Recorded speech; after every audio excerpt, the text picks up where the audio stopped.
नमस्कार दोस्तों, स्वागत करता हूं आपके अपने यूट्यूब चैनल में। दोस्तों आज की इस वीडियो में हम बात करेंगे दोस्तों एक जीडीएस के रिगार्डिंग एक बहुत ही इंपॉर्टेंट नोटिफिकेशन पब्लिश किया गया है, जो कि government of India ministry of communication के द्वारा ये पब्लिश करा गया है।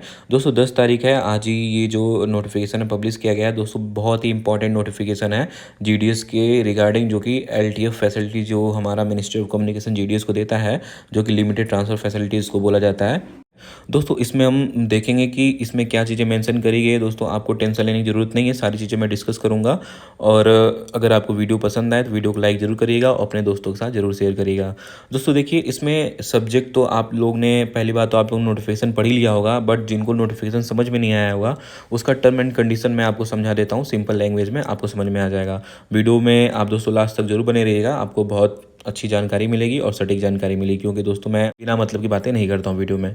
तो दोस्तों चलिए स्टार्ट करते हैं। दोस्तों ये जो नोटिफिकेशन है, ये इसका सब्जेक्ट यही है कि लिमिटेड ट्रांसफ़र फैसिलिटी जो मिलती है ग्रामीण डाक सेवक को, उसके रिगार्डिंग कुछ गाइडलाइंस आई हैं। उस गाइडलाइंस को हम पढ़ेंगे कि ये गाइडलाइंस क्या हैं। तो दोस्तों देखिए, इसमें चीज़ें सबसे पहले ये बताई गई हैं कि ये जो ऊपर का पैराग्राफ है दोस्तों, इसमें ये बताया गया है कि ये जो जीडीएस की जो ट्रांसफ़र फैसिलिटी थी जो दी गई थी, उसके बारे में मंथन किया गया। मैं मोटा मोटी बताऊँ तो बहुत सारी फीडबैक इनको मिले डिपार्टमेंट ऑफ पोस्ट को, मिनिस्ट्री ऑफ कम्युनिकेशन को, जीडीएस के रिगार्डिंग, कि इसका जो लिमिटेड ट्रांसफ़र फैसिलिटी जो जीडीएस को दिया जाता है दोस्तों, क्या उसमें कुछ चेंजेस करने की ज़रूरत है। तो दोस्तों ये जो हमारा मिनिस्ट्री ऑफ कम्युनिकेशन है दोस्तों, उसको जो फीडबैक जो मिले हमारे जो भी संगठन जो भी हमारे ग्रुप्स हैं, जीडीएस के ग्रुप हैं जो, उनसे या फिर जो भी इनके ग्रुप ऑर्गेनाइजेशन होंगे उनसे इन्होंने फीडबैक लिया, और इस फीडबैक में इन्होंने उस फीडबैक को फॉलो किया और इनको लगा कि हाँ, जो जीडीएस ट्रांसफ़र फैसिलिटी जो हमको लिमिटेड ट्रांसफ़र फैसिलिटी जो मिलती है उसमें कुछ चेंजेस करने की ज़रूरत है। और दोस्तों हमारे मिनिस्ट्री ऑफ कम्युनिकेशन ने वही चेंजेस करे हैं। अब उसी चीज़ को मैं बताऊंगा कि क्या क्या चेंजेस करे हैं। दोस्तों ये जो ऊपर वाला पैराग्राफ लिखा है, इसमें सारी चीज़ें यही लिखी गई हैं। अब दोस्तों देखिए, सबसे मेन पॉइंट हमारा यही है, जो ये first term and condition for transfer जो लिखा है दोस्तों, हमको इसी को समझना है, बाकी चीज़ें आपको पता है, आप जानते हैं। दोस्तों देखिए, तो जो ये टर्म एंड कंडीशन है ट्रांसफ़र के दोस्तों, ये अपडेट हो गए हैं। अब इसमें अपडेट हो गए, क्या टर्म एंड कंडीशन बना है दोस्तों, इसी को हम समझेंगे। दोस्तों देखिए, सबसे पहले इसमें टर्म एंड कंडीशन ये है कि पहला पॉइंट इसका पढ़ते हैं। दोस्तों पहले पॉइंट में लिखा है कि the minimum engagement condition for transfer of GDS under LTF is revised from 1 year to 2 year of continuous engagement. दोस्तों देखिए, इसको बोल्ड लेटर में लिख दिया है कि आप आपका जो ध्यान है यहाँ से कहीं ना हटे। दोस्तों देखिए, ये पहली लाइन पढ़ के तो सभी लोग जो अभी प्रेजेंट में जीडीएस कर्मचारी काम कर रहे होंगे, जिनका 1 साल हो गया होगा, वो दोस्तों शॉक हो जाएंगे कि अरे यार ये क्या हो गया, अभी तो मेरा ट्रांसफ़र होने वाला था, अभी ये साला 1 साल से 2 साल हो गया। दोस्तों देखिए, ऐसा नहीं है। अभी आप नीचे पढ़ेंगे तो आपको समझ में आ जाएगा, थोड़ा बहुत रिलैक्स फील करेंगे, जो आपका बीपी बढ़ जाता है वो कम हो जाएगा। दोस्तों देखिए, ये जो रिवाइज्ड किया गया है, जो 1 साल पहले लिमिटेड ट्रांसफ़र फैसिलिटी मिलती थी, अब वो 1 साल से 2 साल कर दिया गया है। लेकिन इसमें भी टर्म एंड कंडीशन, जैसे कि पहले लिख दिया गया है कि term and condition for transfer. दोस्तों देखिए, इसमें दूसरी उसके बाद लाइन क्या लिखी हुई है कि it implies that a GDS should have completed minimum continuous engagement of a period of 2 years from the date of regular engagement as GDS on the last date for submission of online application in a particular circle will be eligible to seek transfer under LTF। दोस्तों बहुत ही important line इसमें लिखी हुई है दोस्तों, शायद ही आपको समझ में आया होगा। जैसे मान लीजिए, मैं फॉर एग्जांपल दे रहा हूँ, सबसे पहले तो ये चीज़ समझ में आ गई होगी कि ये 1 साल से 2 साल कर दिया गया है, लेकिन इसमें टर्म एंड कंडीशन है, अभी टेंशन मत लीजिए, मैं आपको समझाऊंगा।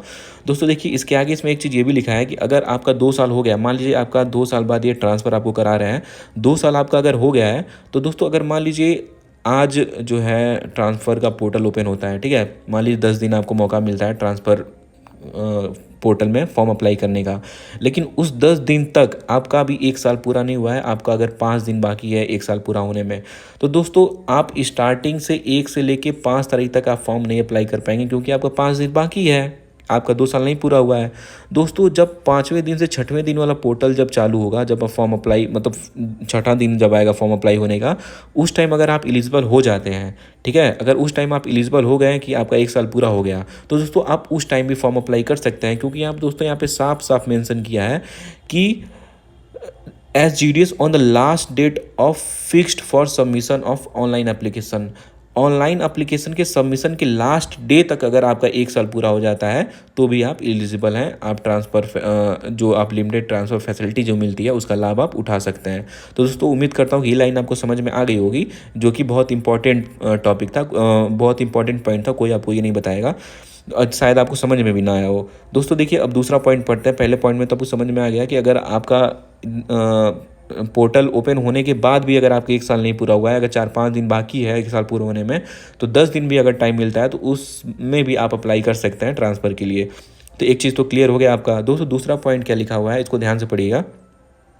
दोस्तों दूसरे पॉइंट में लिखा है कि however this condition of 2 year of continuous engagement is relaxed till 31 दिसंबर 2025। मतलब 31 दिसंबर 2025 तक जो GDS इंगेज्ड जो मतलब ऑलरेडी जो GDS कर्मचारी हैं उनके लिए कुछ रिलैक्सेशन भी दिया गया है। दोस्तों ये रिलैक्सेशन क्या है उसको आपको मैं मतलब सिंपल भाषा में समझा देता हूँ। दोस्तों इसमें ये लिखा हुआ है कि 31/12/2025 तक, ठीक है, 1/7/2024 से लेके, इन द सेंस ये हुआ कि अगर मान लीजिए आपकी ज्वाइनिंग जो है 1/7/2024 से पहले हुई है या 1/7/2024 तक हो गई है, ठीक है, और 31/12/2025 तक अगर आपका 1 साल हो जाता है उस पीरियड में और आप ट्रांसफ़र फैसिलिटी का जो भी गवर्नमेंट जो है ट्रांसफ़र फैसिलिटी का लाभ देती है, अगर आप 1 साल कंटिन्यूस सर्विस करने के बाद अगर आप ट्रांसफ़र नहीं ले पाएँ, ठीक है, तो दोस्तों आपको उसके बाद 2 साल तक, मतलब इन द सेंस कि अगर मान लीजिए 31/12/2025 के बाद जैसे मान लीजिए जनवरी में या मार्च में पोर्टल ओपन हो गया तो आप उसमें एलिजिबल नहीं रहेंगे, क्योंकि उसके बाद आपका 2 साल रिक्वायर हो जाएगा।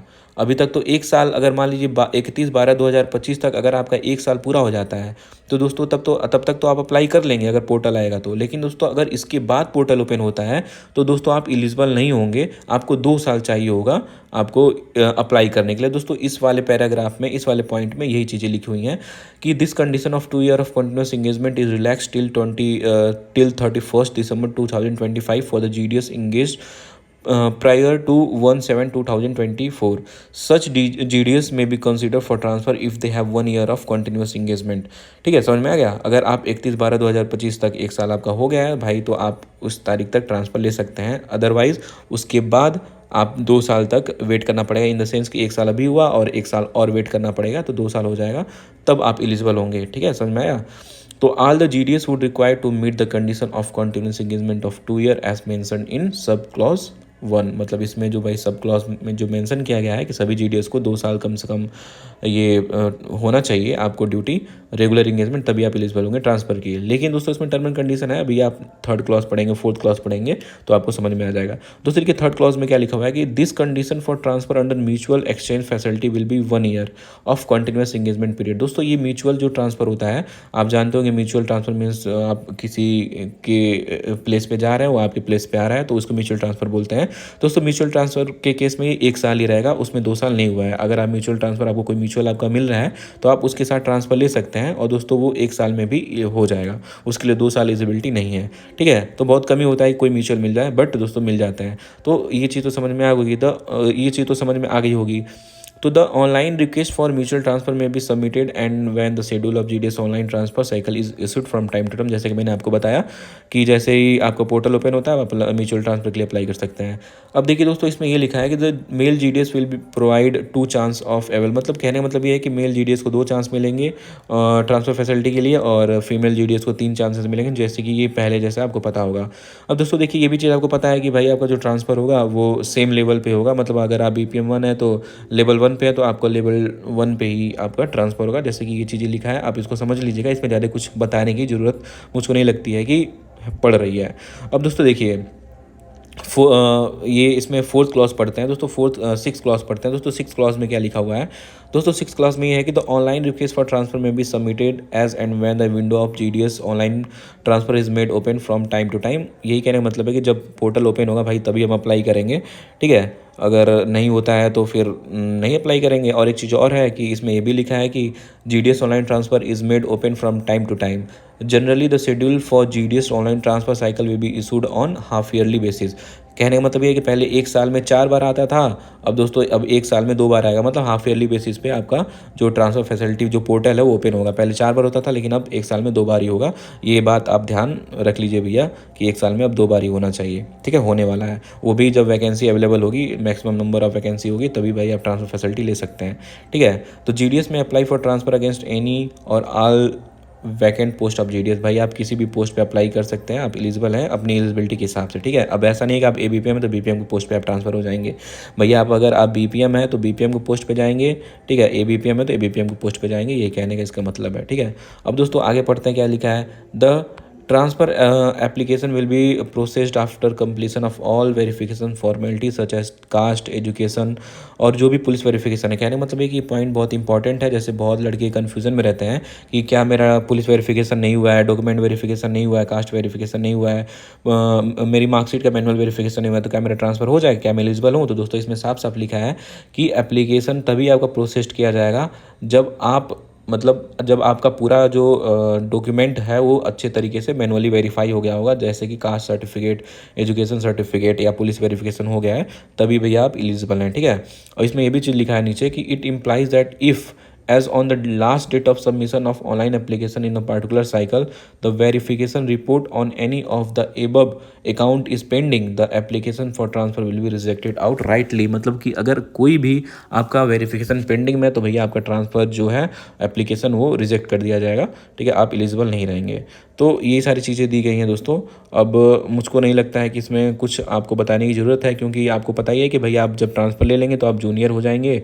जूनियर रैंक आप वहाँ पे जाएंगे तो जूनियरिटी लिस्ट में आपको काउंट किया जाएगा, इन द सेंस कि अगर आप एमटीएस में जो कि सीनियरिटी लिस्ट में आपको प्रमोशन दिया जाता है तो उसमें आप जूनियर काउंट किए जाएंगे, तो मतलब आप जूनियर हो जाएंगे, एक चीज़ ये है।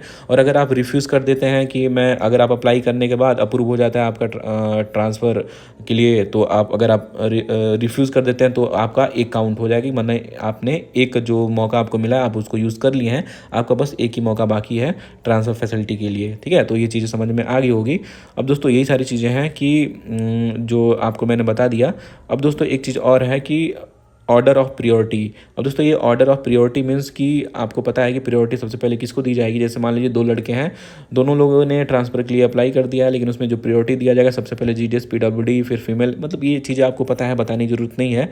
अब मैनर ऑफ ट्रांसफ़र में आपको पता ही है कि ऑनलाइन मोड पर होगा। ये सारी चीज़ें बहुत ही सिंपल हैं। और एक चीज़ और आपको बता दूँ, मे बी मैंने स्टार्टिंग में भूल गया दोस्तों, ये चीज़ है कि ये दो साल के लिए तो हुआ है, लेकिन दोस्तों इसमें एक चीज़ ये है कि अगर हमारी जो ज्वाइनिंग है वो 12/31/2025 से पहले है, तो दोस्तों हम एक साल के लिए एलिजिबल हैं। मतलब कि एक साल हमारी जो एलिजिबिलिटी है एक साल ही रहेगी। हम एक साल में अभी अप्लाई पोर्टल आने वाला है तो हम पोर्टल में अप्लाई करके एलिजिबिलिटी मतलब ट्रांसफ़र ले सकते हैं। हमारे लिए 2 साल ज़रूरी नहीं है, जैसा कि पहले पैराग्राफ में मैंने आपको पढ़ के बता दिया कि हमको एक साल ही चाहिए अभी। और 2025 तक आते आते अगर जिन बच्चों का शेड्यूल फर्स्ट 2023 में हुआ है तो उनका 2 साल तो हो ही जाएगा, और जिनका शेड्यूल सेकेंड में भी हुआ है उनका 2 साल हो ही जाएगा 2025 आते आते तक, उनको कोई दिक्कत नहीं है। हाँ, जो नए बच्चे आए हैं उनके लिए प्रॉब्लम हो सकती है कि उनको 2 साल का क्राइटेरिया फॉलो करना पड़ सकता है। जैसे कि मान लीजिए अगर 1 जुलाई के पहले अगर किसी की ज्वाइनिंग हुई है और 31/12/2025 तक उनकी 1 साल हो गई है और कोई पोर्टल आ गया है ट्रांसफ़र का, तो वो तुरंत 1 साल में ले सकते हैं। लेकिन अगर पोर्टल नहीं आया तो उस केस में भैया आपको क्या करना पड़ेगा, 2 साल वेट करना पड़ेगा। मतलब अगर 25 के बाद 26 स्टार्टिंग में मतलब जनवरी में अगर पोर्टल ओपन होता है तो आप एलिजिबल नहीं रहेंगे, क्योंकि साफ साफ लिखा है कि उसके पहले आपको 1 साल होना चाहिए। अगर उसके पहले आपका पोर्टल आता है तभी आप अप्लाई कर पाएंगे। उसके बाद पोर्टल आता है तो आपको 2 साल क्राइटेरिया होनी चाहिए, इन द सेंस कि आप 26 लास्ट में पोर्टल आएगा तभी अप्लाई कर पाएंगे। तो दोस्तों उम्मीद करता हूँ आपको सारी चीज़ें एकदम समझ में आ गई होंगी। अगर नहीं समझ में आई हैं तो दोस्तों आप कमेंट बॉक्स में कमेंट करके बता दीजिएगा। अगर समझ में आ गई है तो वीडियो को लाइक ज़रूर करिएगा और मेरे चैनल को सब्सक्राइब कर लीजिए। और अगर कोई भी आपको डाउट है तो दोस्तों मैं अपने टेलीग्राम की आईडी शेयर कर देता हूँ, या फिर इंस्टाग्राम की आईडी में लिंक डिस्क्रिप्शन में आपको मिल जाएगा, आप वहाँ मुझको फॉलो करके क्वेश्चन पूछ सकते हैं। तो दोस्तों आज की इस वीडियो में बस इतना ही, फिर मिलते हैं किसी नेक्स्ट वीडियो में, तब तक के लिए बाय, टेक केयर, जय हिंद।